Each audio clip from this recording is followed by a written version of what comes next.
Hi, Dr. Wright again from Walnut Creek Animal Hospital in Purcell. Continuation on our first aid series, we have covered the basic tailgate exam for the canine working class dog or hunting dog handler to become familiar with what is normal. The entire series is based upon how we need to administer or what we're going to do to administer first aid in the field for this working class of dog.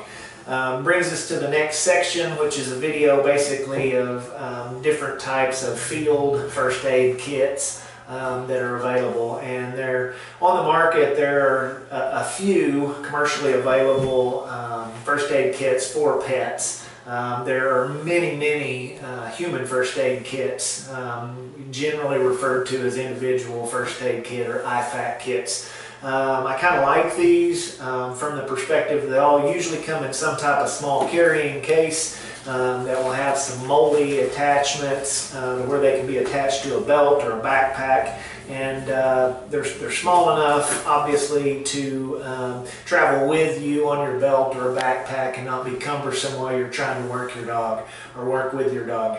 Some of the bigger kits can range from the size of a suitcase, large duffel bag, to, these are smaller kits that were supposedly complete kits for the canine.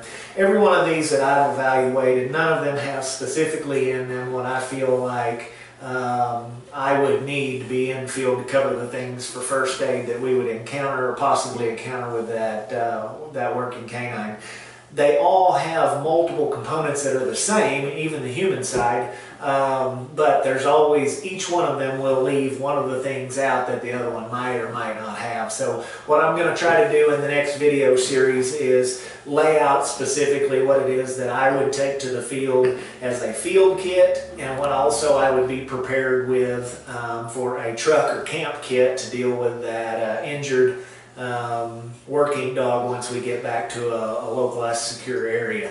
The truck kit in general can be as broad and as inclusive as what your own mental and physical training ability actually is in triaging and handling injured canines. Some of you may have extensive backgrounds in working dogs through the military. The Department of Defense has a wonderful program that trains those dog handlers, EOD dogs and bite dogs, etc., and handling their types of first aid that are needed. So a lot of it depends upon, like I said, your own education, your own skill set, or what you want to have in your kit. So anyways, we'll move on to the next videos.